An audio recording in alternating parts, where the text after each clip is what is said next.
Hi, everybody. Welcome back to Word Balloon, the comic book conversation show. John Suntress here, although the subject in this episode isn't comic books. It's looking back at my radio past. I have one of my radio mentors on, and that's Chet Coppock, the fine Chicago sports broadcaster that worked for NBC and ABC and ESPN and was really one of the Chicago luminaries as far as sports broadcasting goes. Chet died last week at the age of 70, and it was equally tragic because it was from a car accident. It wasn't from an illness, and it was a big shock. I can't deny I'm still shocked and a bit troubled by the passing of Chet. Chet was a great mentor to me. He led by example. He was an excellent interviewer and had an incredible career that started very young. His Chicago sports connections began through his father. His godfather was Jack Brickhouse, the voice of the Chicago Cubs from the 40s through the early 80s. His dad was poker buddies with George Halas, the owner of the Chicago Bears, and Irv Kupcinet, the fine Chicago Sun-Times columnist and also Chicago Bears broadcaster. So Chet really at a very young age started getting his sports contacts. He broke through. He went to my high school, New Trier, about 15 years ahead of me, and then went down to Indianapolis and became a sports broadcaster down there. Forged a friendship, if you will, with Bobby Knight, the Indiana University coach, and was able to maintain that relationship through their respective lives and careers. He also worked early on in Milwaukee for the Milwaukee Bucks and was there when a young Kareem Abdul-Jabbar joined the team and gave them their first NBA title. Oscar Robertson, the Big O, was also there, so Chet got to know those two great Hall of Fame NBA players.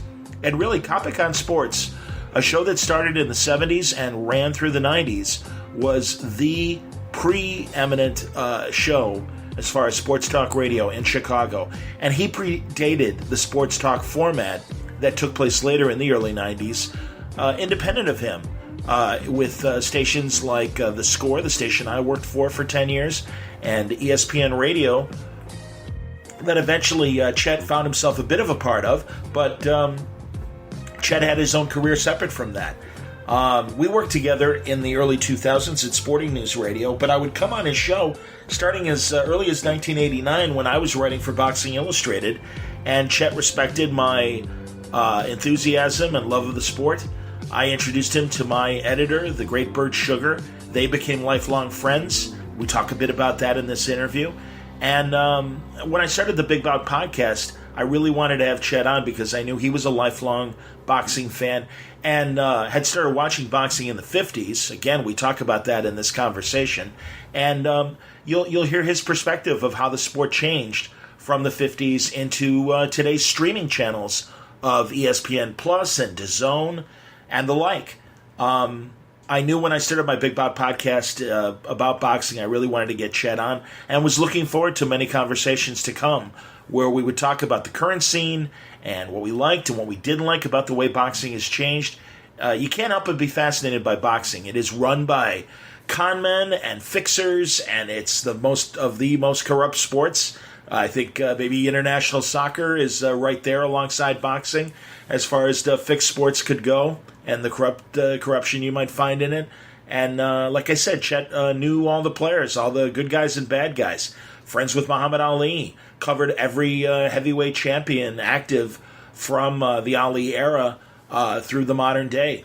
And I remember helping Chet book Riddick Bowe and Riddick Bowe's manager Rock Newman back in the 90s and people like Lennox Lewis. So, like I said, this is still kind of haunting me, the passing of Chet Coppock. So I wanted to give you my last conversation with Chet. It's from an episode of the Big Bout Podcast. I released it in November of last year. We recorded it at the end of October. And this was, like I said, about 6 months ago. So it's my last conversation with Chet Coppock, one of the important voices in helping me with my radio career. So without further ado, let's get into this talk with Chet Coppock. I'm happy to welcome Chet Coppock to the Big Bout Podcast, a longtime friend, a longtime collaborator, and a guy that helped me break into the Chicago market back in the day. So and has a new book out as well. Welcome, Chet. Thanks, my good friend. How are you? I'm doing good, man. What's the title of the new book? I know part of it is Your Dime, Your Dance Floor, correct? Yeah, Your Dime, Your Dance Floor, Chet Coppock, and Pursuit of Chet Coppock, and to give you the Cliff Notes primer. What I did, Shakes, was about 2 years ago, I decided, you know what, I want to do a rewrite on my memoirs. Okay. But what I wanted to do was not really do something chronological. I wanted to look back on events, people who've had effects positively and negatively on my life, share moments of grief, moments of sadness, the highs, the lows that are so much a part of the industry that you and I elected to choose and pursue. And it's interesting, you know, there's a great deal of boxing in there. I mean, people will find that I have enormous empathy for the late heavyweight champion, Sonny Liston. They'll find out that I have a sympathetic feeling about Joe Frazier, that I do not believe that Mike Tyson was given due process in Indianapolis as regards Desiree Washington. So that's just kind of a sample. It's about 300 pages, runs about 85,000 words. It's a very, very quick read. If you're hopping on a plane from Chicago to Las Vegas, you can knock it off in 2.5 hours. That's great, man. Well, and again, you have been around so many sports legends and seen them on their ascent, on their decline, at their best, and truly, I mean, everyone talks to you, Chet, and has for decades, and that's why I know it's going to be an interesting read. You're always full of great stories, and again, yeah, as I was just saying before we started recording, you've been around boxing in particular, and seen the evolutions, the changes from closed circuit to cable to pay-per-view. Now we're in the streaming era and stuff. And I think both from the sport in terms of the promoters, managers, and fighters, and also the way the media presents boxing is ever changing. And again, we're in this brand new era. So yeah, I'm kind of interested to hear your thoughts. And yeah, I want to do some soul searching and go back to the old days. How far back, Chet? What's your first fight of memory? I think probably my most vivid initial memory, John, would be the 1957 light heavyweight title fight between Archie Moore and Yvonne Durrell. I'm just a very, very young man. Archie got knocked down 3 times in the first round. They fought at the old and historic Montreal Forum. The Mongoose came back to win by knockout, I believe, in the 11th or 12th round. That is very, very vivid.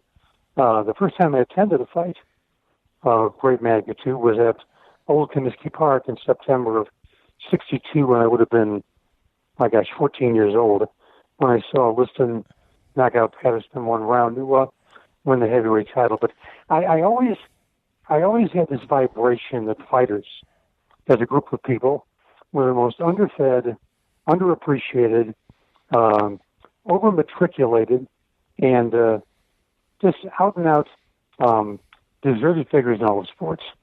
And that being said, John, and you know this, because you've been around the game for a long, long time, when you get 2 great fighters in the ring, 2 well-conditioned athletes at the apex of their sport, it may be rough, it may be brutal, it might be mind-altering, but it's as poetic, it's as beautiful as sports can be. And, to carry on with that thought, I've often felt, and I really believe this to be very, very true, that when you get 2 great fighters in the ring, for example, let's go back to Ali Frazier, for example, or let's go to Hearns Leonard, or Hagler Leonard, or Duran Leonard, a series of fights transpiring in the 1980s.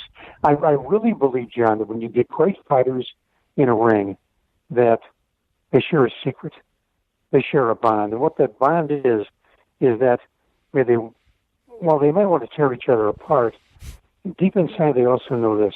They're doing something the average human being not only cannot do, the average human being really can't begin to comprehend what they're going through. So as a result, it doesn't surprise me that years after guys will meet each other, they're very, very friendly with each other.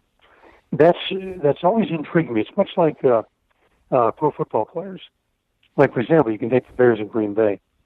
Ed O'Bradovich wanted to beat the living hell out of Paul Moyne.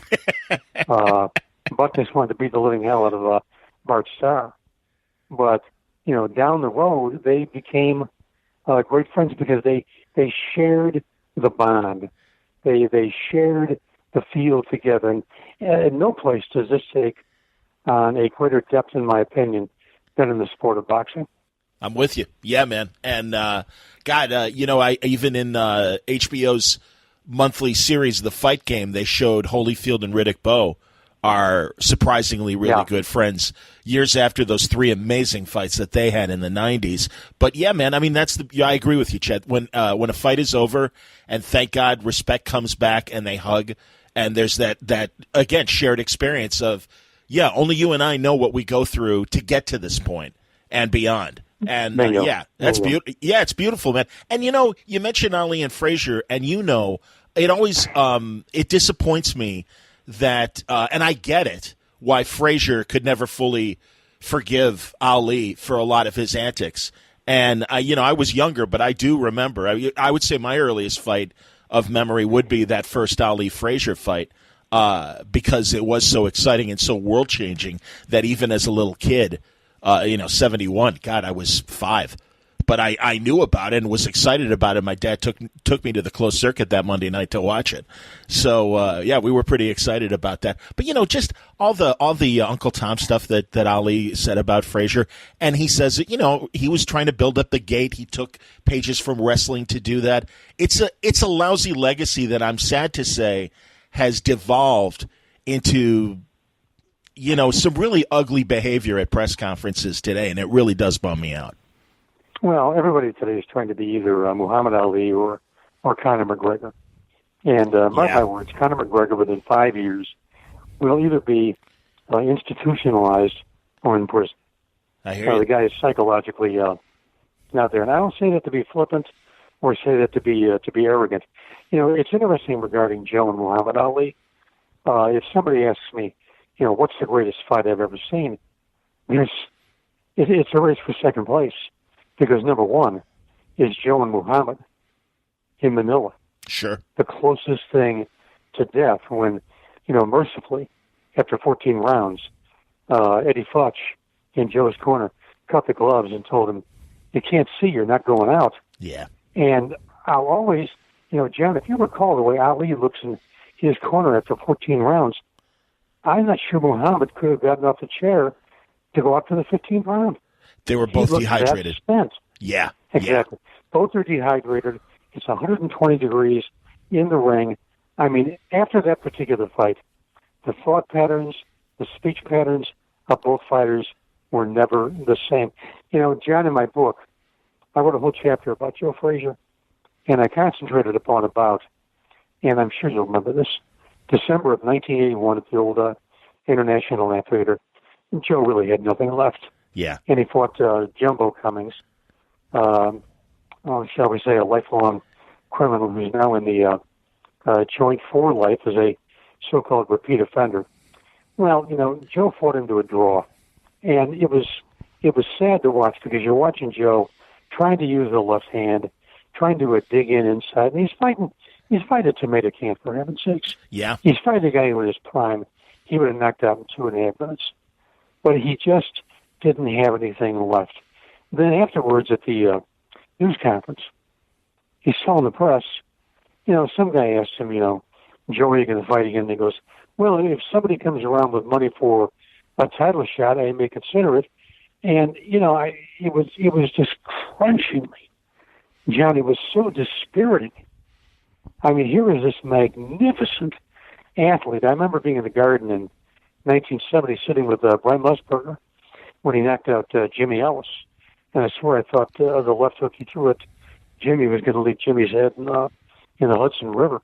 Yeah. And now you're seeing Joe in 81, 11 years later, almost by boxing standards, hopeless. In fact, I've had long thoughts as to why the state of Illinois even gave him a license to fight that bout. Understood, man. Yeah, and it's always heartbreaking to see the fighters in decline still trying to keep the dream going forward. I covered one of Leon Spinks's last fights in Gary, Indiana, and he fought a guy. Poor Leon. Yeah, fought a guy named Andre Crowder. And, yeah, that's the thing, man. I mean, it's easy to dismiss Leon for his professional career, but it's like this guy was an Olympic gold medalist and really was a great amateur and was rushed into the fights with Ali. And it never, and unfortunately his own personal problems probably kept him from tapping what, real athletic potential he might have had at the pro level.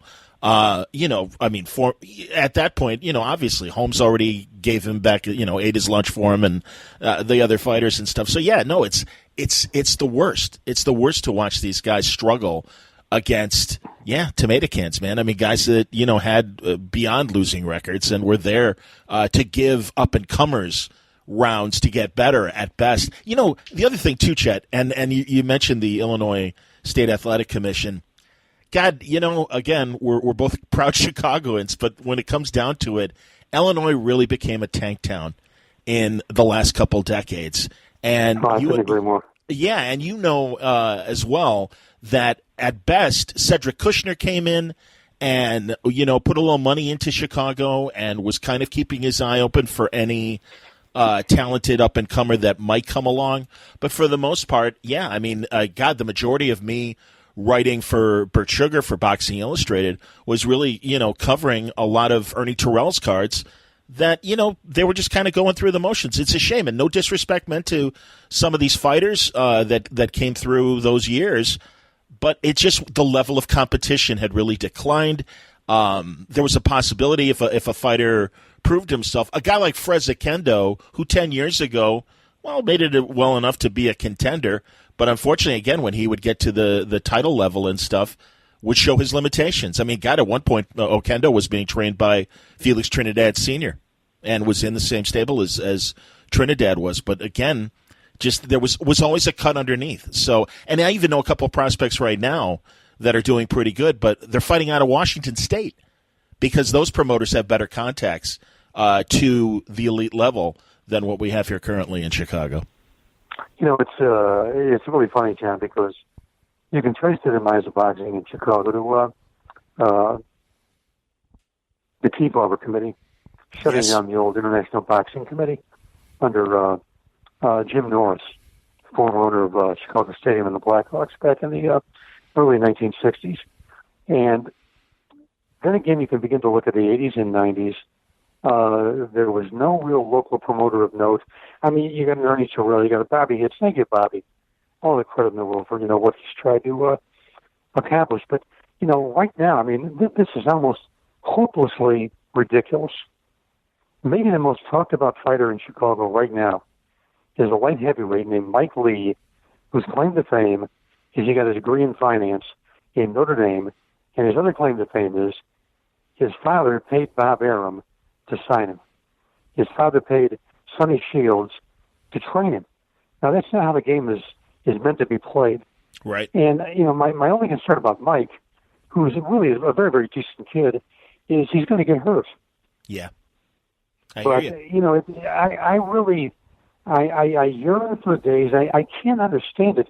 If you stop and analyze the composition, Shake, of Chicago, with the enormous Latin American community we have, the African American community, there still are, gosh only knows how many Italians, how many Polish Poles, community. Yeah, man. Exactly. I mean, you would think that there have to be enchiladas out there. By the way, if you want to talk about the most surrealistic boxing scene I ever saw, I was in New York in, I believe it was 95, when Golota is fighting Riddick Bowe. Yes. And beat the living hell out of him. And he finally, the third time he got called for low blows, he was DQ'd. And I can still see Rock Newman, Bowe's manager, and the entourage of thugs charging Golota's corner. And the riot which ensued not only in Madison Square Garden, but out to 7th Avenue, 33rd Street. And I always look back on that, and I'm not trying to, shake down the thunder or be over-analytical. I'm still surprised that no one was killed during that debacle, because I understand. It was a violent racially oriented war between a number of fans. And you mentioned my buddy Burt Randolph Sugar. May he rest in peace. Amen. Still miss him terribly. Yeah. I remember Burt Sugar and Mike Wallace standing right by the ring. Mike Wallace of CBS and 60 Minutes fame. One of the greatest journalists in American history. Big fight fan. He's talking with Burt. They're right by one of the ring posts in the garden, middle of the arena, and there are chairs flying left and right, and these guys are oblivious to it. Wow. And, we both know that Burt liked to, tote a few.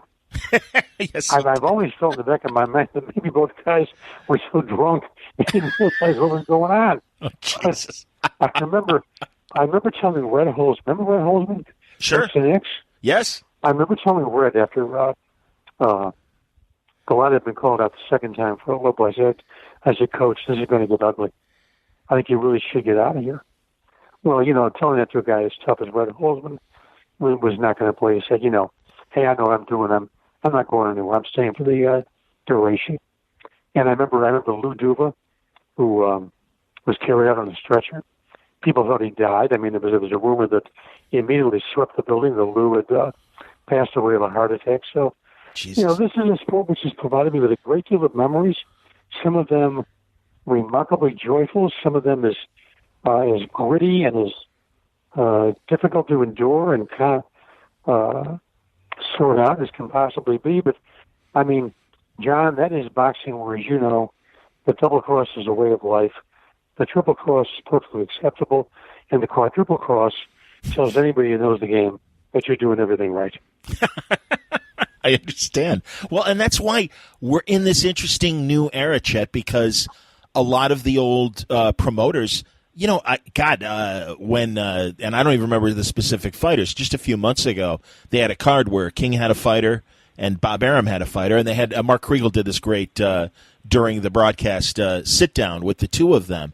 They're both in their mid. Well, God, Bob's in his upper 80s. I think Don likely is as well. Don has very few fighters left that make any difference.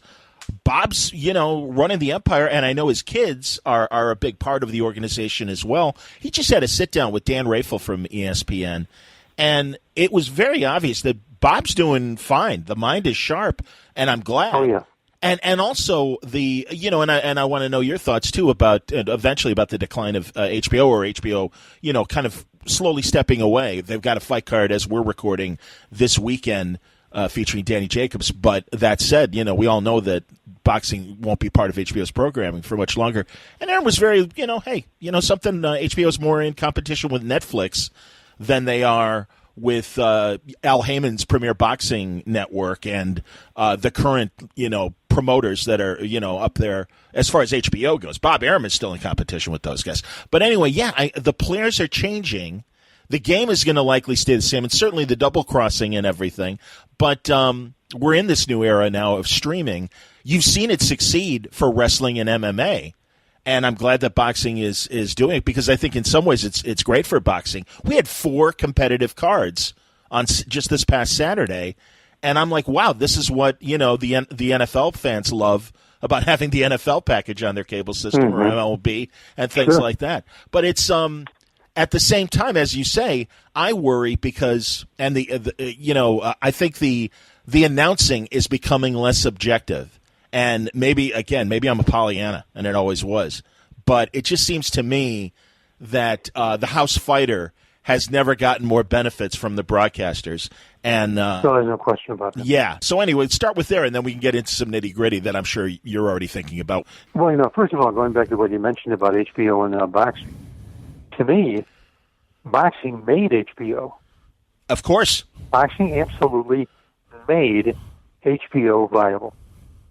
When I think of the volume of fights I watched, going back to the 70s, when I first had cable when I was sportscasting in Indianapolis in 1976, and I had cable and I was able to watch boxing on HBO.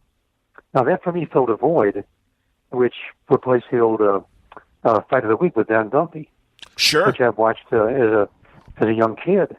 And the idea of HBO not running boxing seems very, very peculiar to me. Now, what Showtime is going to do, because you bring up a very, very viable point. HBO is no longer in competition with Heyman and his boxing streaming. They're in competition with Netflix.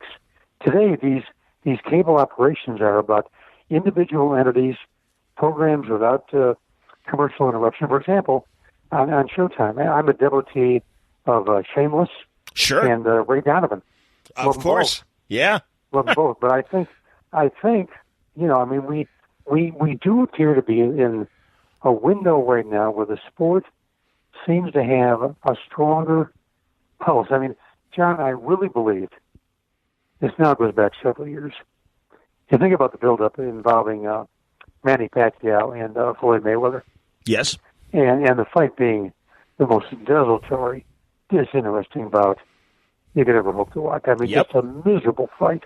Yep. I remember tweeting that night that Floyd Mayweather had just put the final nail in boxing's coffin.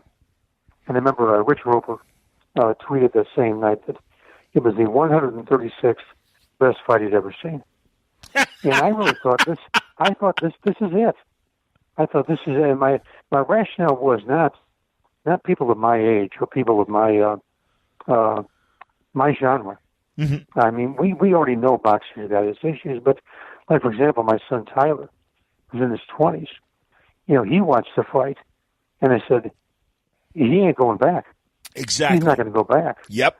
Part of the appeal of MMA, which I do not like, and I do not believe it should be designated as a sport. It's barbaric. I mean, John, you're watching guys today who are getting hit in the head with kickboxing tactics and jiu-jitsu maneuvers.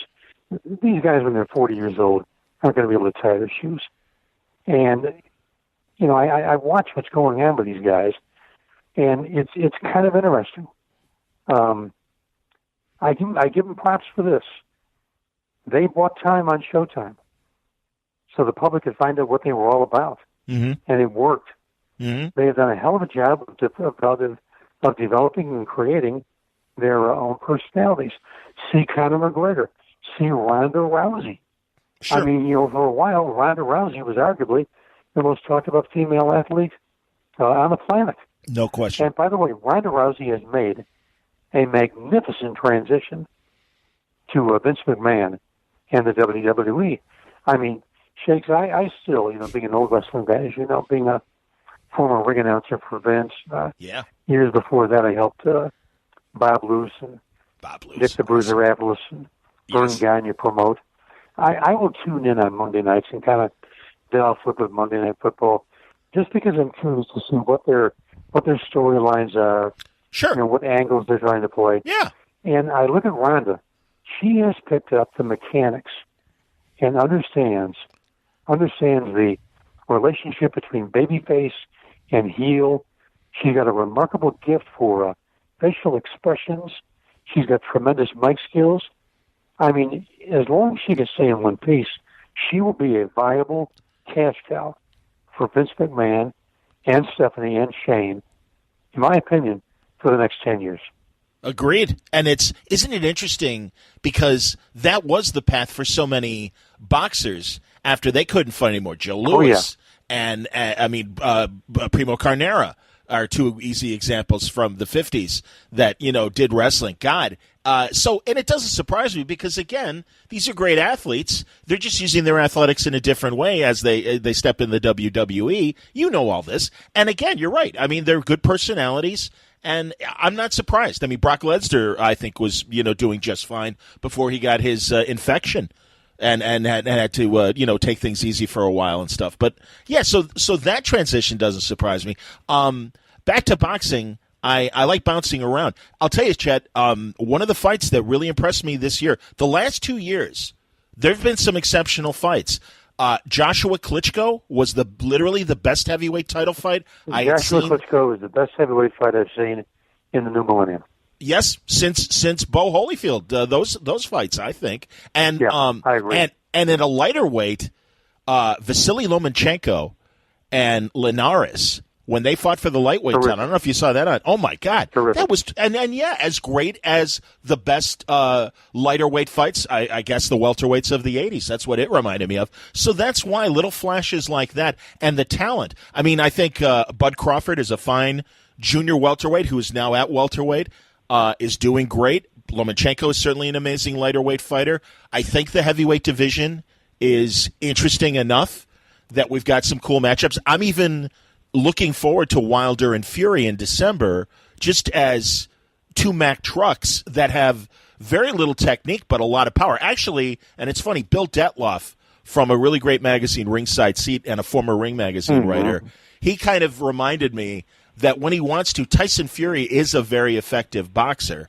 I'll be interested to see what kind of fight plan he ends up having against Wilder, because even at his big, heavier weight, you do see some legitimate technique.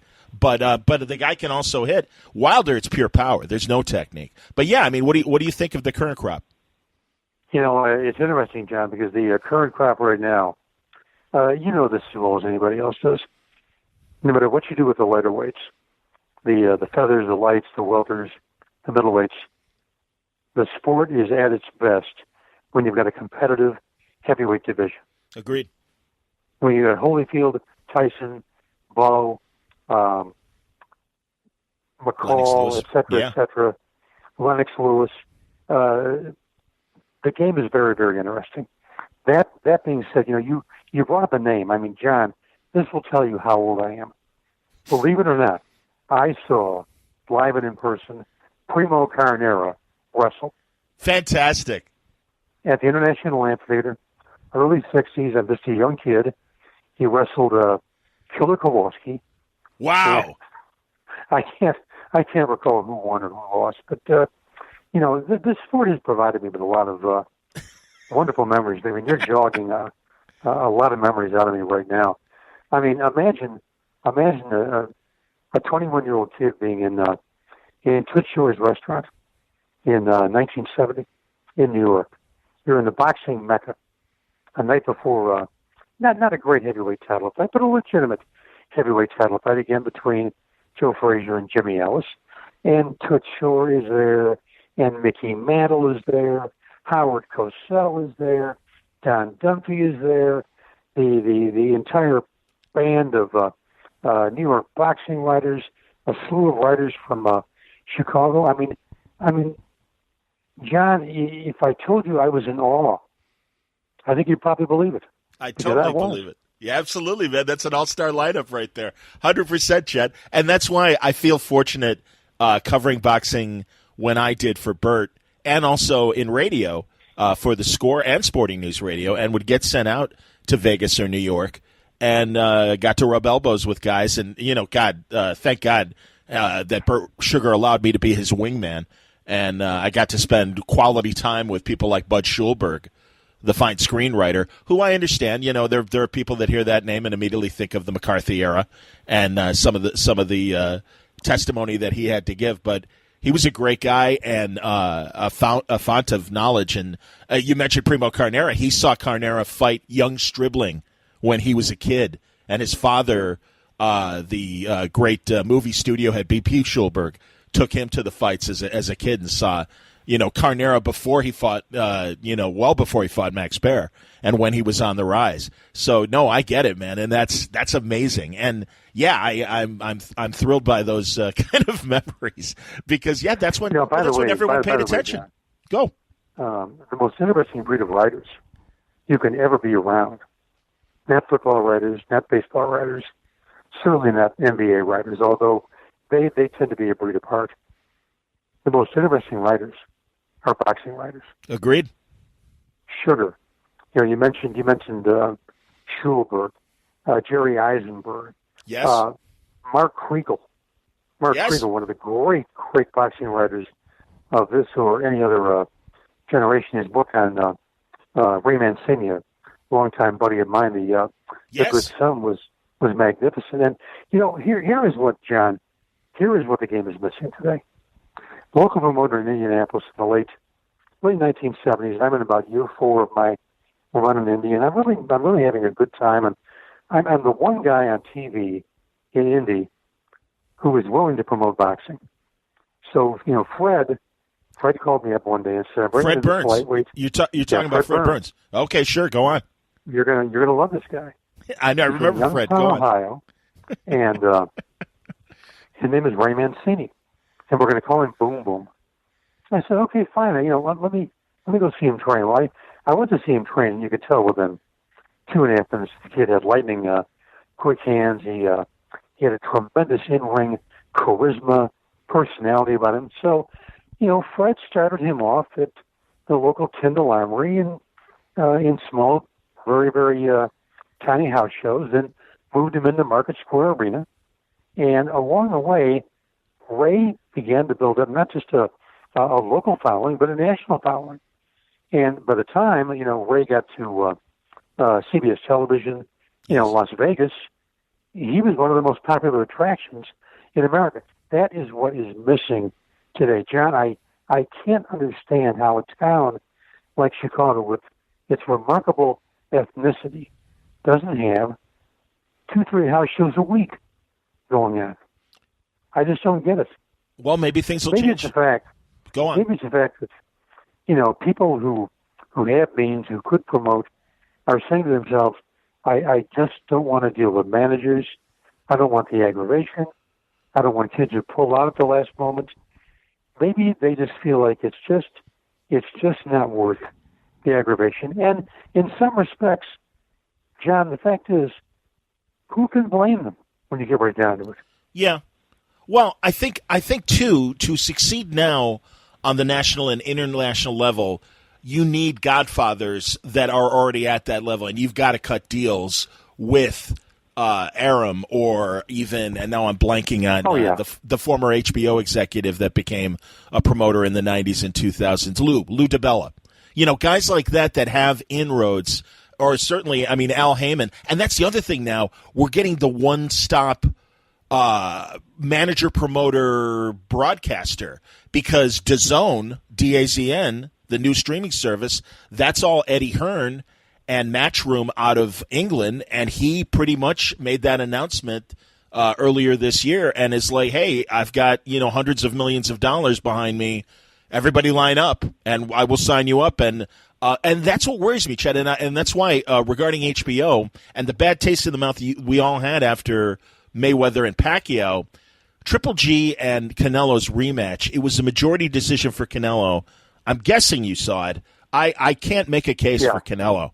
And also the way that, in particular, not to pick on him because I know he knows the sport well, but it really felt like Max Kellerman was trying so hard to promote Canelo. And as Bill Detloff pointed out to me in my last conversation on this podcast, last year, it really seemed like the HBO guys were very much in Triple G's corner and kind of over-promoting him. And this year, it was all about Canelo. And that's because, Oscar and Golden Boy, who promote and manage Canelo, had a very lucrative deal with HBO. And so he was the house fighter. But it was to the point of, like I say, and not to disrespect one of your old buddies, but they've kind of all fallen for Tim McCarver disease, where pontificating is more important than calling the fight in front of you. And that really got me angry. I really hated the way Kellerman from round one was talking about winning the story, that Canelo was winning the story because he was standing his ground, was able to back Triple G up, but will he win the fight? It's like, hey, you're totally ignoring what Triple G is doing. Triple G is jabbing, which wasn't part of the script, so they were more annoyed at that strategy versus is it effective? And it infuriated me how biased the broadcast was. Please, your thoughts. Let me tell you about Max Kellerman. When I was in New York back in the mid '90s for my 4-year hiatus from the Windy City, I knew of Max Kellerman. He was this young kid who was regarded by the New York Press. Now, this is vital. This is vital to him. Was regarded by TV critics like Phil Mushnick, Bob Raceman, Steve Zepay, as being a boxing savant.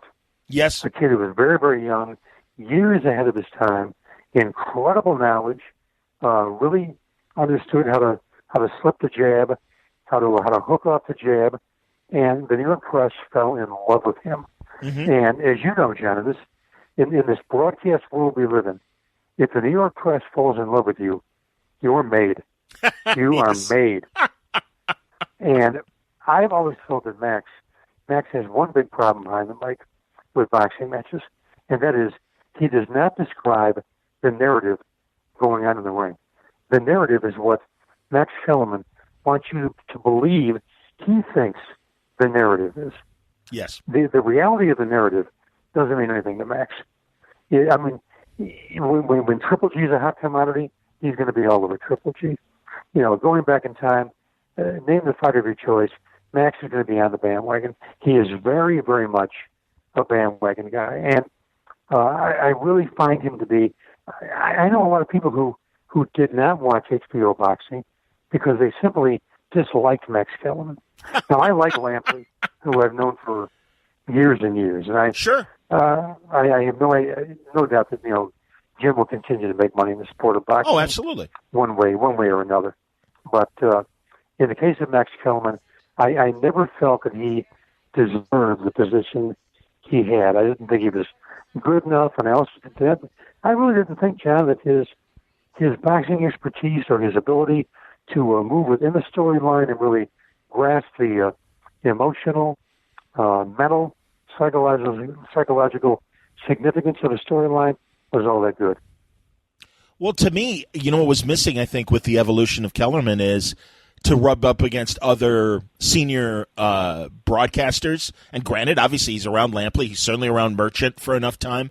But someone to really take him aside and say, hey, call the fight in front of you. Because I think most of us that do end up working in sports broadcasting, we lean on our elder brothers and everything to kind of say, all right, hey, the professional way to do this is be more objective. But also, I wonder if that's a marching orders from HBO and take care of the fighter that we've got the money deal with, more so than the opponent. And again, it's so shocking at that level when it's both Golovkin and Canelo Álvarez.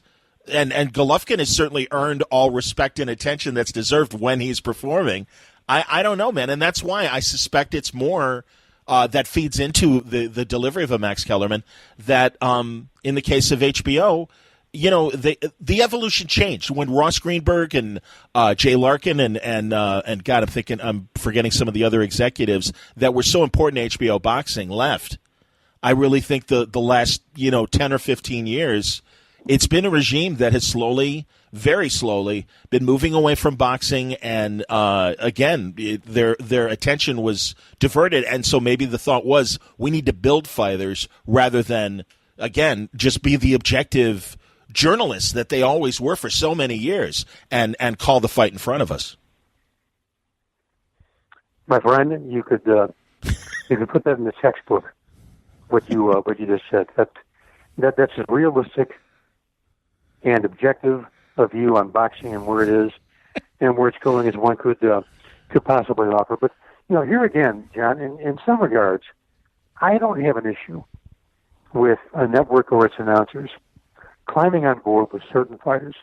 If Fighter A has got that kind of charisma, that he's going to draw numbers, he's got the potential to draw legitimate pay-per-view attention, then look at the National Football League, for heaven's sakes. I mean, analysts can be critical to a point. Play-by-play men, keep it right down the middle. It's a league that is remarkably protective, incredibly protective. And all sports are that way. I mean, you could never today, if you talk to Howard Cosell today and tried to sell him to ABC Sports, he wouldn't get in the front door. Yeah. Well, we want a New York lawyer who speaks with this heavy Bronx accent. We're going to put him on the air. You got to be kidding. Now, much of my act, and I've always said that I was an act. Now, I also thought I was a journalist and a reporter, but I think everybody who's in this business to some degree is an act. Sure. And where did my act come from? Certainly, it came from Jack Brickhouse, a man I knew when I was a child, became the godfather of my daughter. The act was in part Howard Cosell, in part Harry Carey, in part a young Brent Musburger. I mean, we all cheat in this business. We all steal. I mean, that's just a given. I mean, you learn by emulating others, and in doing so, eventually, your real personality begins to evolve. And, you know, nothing would delight me more right now, John, than to see a glorious heavyweight division. It would just make the entire sports landscape that much more play. If you had 6 or 8 tremendous heavyweights, I mean, it's supposed to have an actual, 18-month championship showdown. Public would love it. Public would absolutely love it. But I mean, here again, are you going to get HBO? Showtime, DeBella? Who's the guy I'm thinking of in Philadelphia? Help me out. I'm thinking Russell Peltz, but no. Peltz. He's been there. Okay. He's been there since the War of 1812. Bob, are you going to get all these guys on the same page? No. That's the one thing about boxing, which has always made it kind of a self-destructive sport. Sure. Is that promoters simply can't work with each other. At least they can't work with each other on a long-term basis. You're right, and again, the Al Haymans and the Eddie Hearns that are behind DAZN, and like Aaron obviously still in the game. It's interesting, and again that interview that Dan Rayfield did with Arum. Obviously Arum has fighters in the middleweight division that he would like to match with other great middleweights, but Al Heyman has their number or Eddie Hearn has their number. The one thing that I do have to say that I was really pleased to see, and it was a big upset because it would have made a lot of money, was this fight this weekend. The Japanese middleweight Murata fought the Minnesota fighter Brandt. Now, Brandt had no great promotional backing behind him. I'm assuming he signed a deal with Arum should he win. But Murata had the upside. He was the gold medalist in 16, has been a great, huge spectacle for Japan. The Japanese come out and support his fights. Well, he finally fights an American fighter, gets his ass handed to him, and Brandt deservedly wins the decision. I mean, that's where you expected some, kind of BS as far as a decision, because Murata was hopefully going to then go on to fight a Canelo or a Triple G or somebody else at middleweight. And instead, has to probably take another couple tune-ups. I'm sure it'll still happen for him because of the large audience that he has. So that was a sigh of relief in terms of some fairness in boxing judging. And again, it really surprised me that he just made a deal with Top Rank. The upside was for him to win, and it didn't happen, and deservedly so that he got that loss. So I don't know if you saw that. I'm curious if you have you purchased any of these streaming services. Will you, as a fight fan, go into that? Because really, I will. Okay, because I was even reluctant to. I'll admit it. And the game has moved to these streaming services. Showtime is still there, but I kind of agree with Arum in terms of, well, they just started a new 3-year contract. Let's see if they're there for the full 3 years. They might be gone in 2 years because that's where the economics are going. I tend to agree with you. I think the entire landscape of the sport is going to change dramatically from a video standpoint over the next 4 or 5 years. This may all be done on streaming, John, by, let's say, the year 2023, 2024. I mean, it's just the way things are going. Yeah. And if you want to appeal to a young audience, does Top Rank, for example, have an app? I don't know. Well, they're part of ESPN. Don't know.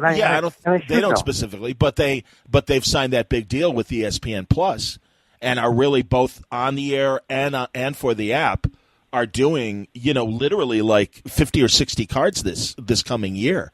So they're very actively. They've chosen their streaming partner wisely in ESPN. And of course, too, if you have the ESPN, if you're paying for the streaming and stuff like that, you're getting those giant college football packages as well. I mean, all the other sports and soccer and every other global sport of interest. I mean, it really has become the new wide world of sports, really, as far as the ESPN Plus ramp. DAZN is really focusing mostly on MMA and boxing, But they're talking about other sports, too, and it wouldn't surprise me. So, yeah, I mean, no, I think this a la carte world of streaming television, Chet, is already happening. I don't even think your prognosis is too far in advance. I really think by 20 or 21, we could see a very different sports television landscape. We'll still get over the air. We'll still get cable. But much like cable suddenly found itself next to over the air, pay-per-view found itself suddenly next to cable, this is the next evolution, and no, the future is here. John, another story from the scrapbook. I've known Bob Arum for about 42 or 43 years. We've had some high moments, we've had some low moments. He got mad as hell at me in '81 when he had Mike Weaver in town to fight Quick Tillis at the Allstate Arena for the heavyweight title, and Tillis had Weaver in trouble in the 13th round, and Angelo Dundee was imploring him to, finish off Weaver, who was, is there such a thing as a journeyman heavyweight champion? If there is, it was Mike Weaver. Well, Tillis looked like an Adonis. When you saw this guy in the gym and he broke a sweat, he was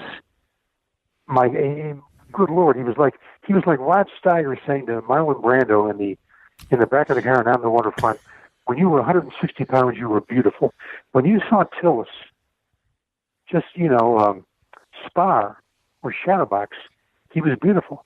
He lacked the one ingredient that can make you a few bucks in this business. He didn't have a killer instinct. Anyway, Arum bum-rapped Chicago as being a lousy boxing town, and in turn, I bum-rapped Arum. So we had our downs, but, I mean, prior to that, I remember him bringing in a couple of fights, which I really helped to promote until the cows came home. Harold Johnson, against Eddie Mustafa Muhammad in Indianapolis in the 70s. Sure. And John Tate against Dwayne Bobbick. One of your legendary white hopes. Dwayne Bobbick, indeed. So, I've never forgotten this. Bob Arum walked side by side with Bobby Kennedy in the Justice Department. This guy's got one hell of a resume. Yeah. I mean, his life has been remarkable. Yes. So, Bob Arum, I mean, there are things I don't like about Bob. There are things I don't like about any boxing promoter from that standpoint. But I will say this much.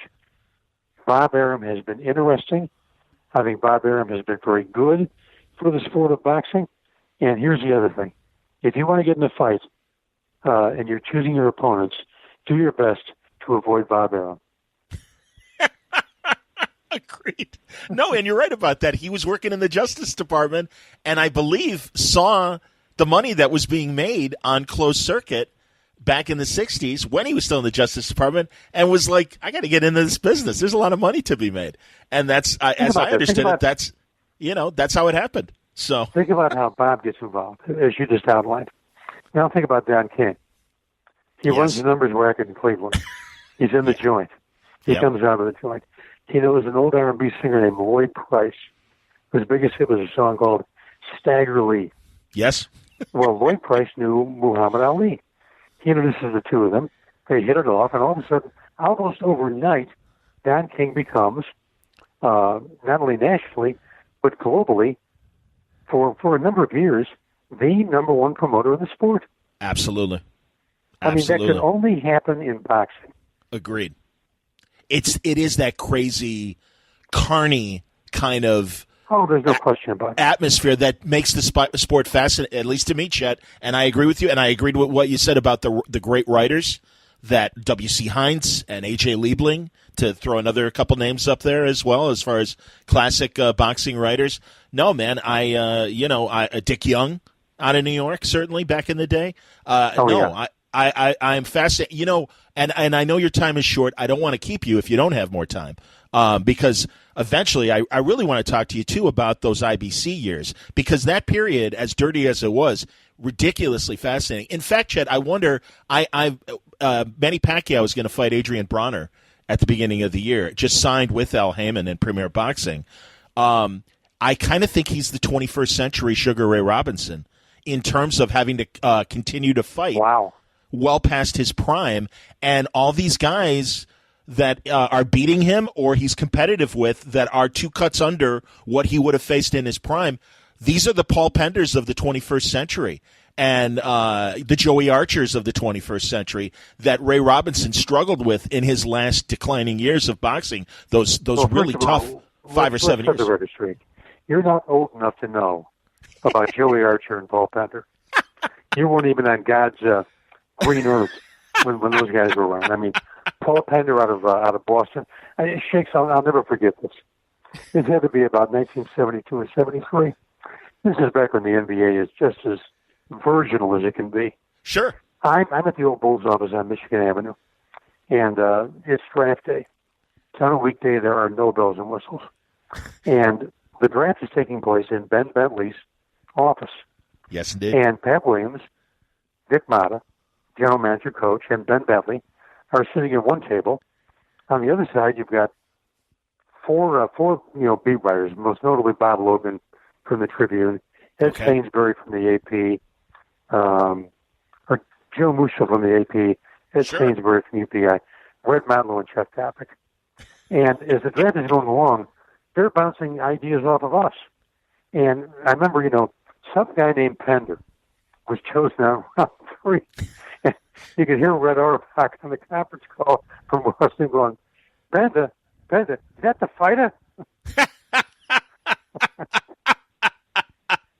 No, it's a sport, John, that one of these days I'm going to write a book about my experiences with boxing and my passion for the game, because I for all of its misgivings, all of its blemishes, it is still in its own way the most engaging sport in the world. And you touched on something that's vital to what the sport is all about, and that is it's carny. It's show business. Yep. It's entertainment. It's the guy on the midway with the circus making his annual appearance at the county fair, trying to con you into knocking over, 5 bowling pins with a softball, which you can't do because the pins are all weighted. But I mean, that's part of the charm of boxing, and it always has been. You mentioned Dick Young. I think Dick Young, now could Young write as well as Frank Ford? No. But Dick Young may have been, along with Ring Lardner here in Chicago, A.J. Liebling, those might be the 3 most influential sports writers of the 20th century. What Dick Young said went. I remember, and also like one more name. I don't even know if it would be Jimmy Cannon. Jimmy Cannon had one of the greatest lines I've ever heard in my life, and that was, "If Howard Cosell was a sport, he'd be roller derby." I've heard that quote. Yes. Yeah, man. Well, those were the years of the great columnists and everybody. And again, that's the thing. Boxing as a sport was part of that time when being the heavyweight champion was international news, and the world stopped when there was a heavyweight title fight. And it's hard. And again, I think the younger viewers aren't aware of that. And no, I appreciate what you said about Ray Robinson in his declining years. You're right, Chet. I was born in '64, but we both went to the same high school, you and I. So New Trier, of course. But John, 10 rounds have come and gone. I have to move on to my next. Yes. Oh, please do. This has been delightful. Well, come back. Please keep me on the book anytime you want to call to talk about a particular fight or just talk boxing in general. I've always appreciated your knowledge, your passion, your zest for the game, and you're a grade A pro when it comes to covering the squared circle. Well, I really love you, Chet, and you've been very important to helping me get my career going in Chicago. I'll never forget that, and I appreciate you coming on.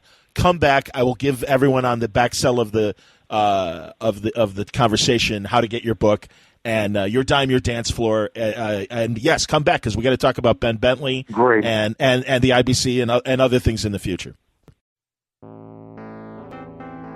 Well, sadly, that future was not meant to be, and it really does bum me out because Chet, as you could tell from that conversation, was the keeper of so much knowledge, and nothing makes me happier than to learn from my guests or my peers and certainly my mentors about a certain subject, and Chet Coppock is one of those guys. I really had every intention of welcoming Chet back in a few months to talk more, because every 6 months or so there's something new to talk about with boxing, and Chet was a classic example of a guy that had that perspective of what it was, what it is, and where it's going. So it bums me out, but it was great to at least thank him for the push that he gave me in my career. The name of Chet's book is Your Dime, My Dance Floor, Chet Coppock in Pursuit of Chet Coppock, and that's from Ekhart Press. You can go to ekhartpress.com and pick up the physical book itself, and it's incredible. Great stories, and really kind of shows you what kind of guy Chet was. So many great books that Chet has written over the years. A great biography of our mutual friend Doug Buffone.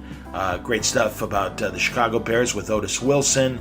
A handful of books. And a great representative of Chicago sports journalism and broadcasting.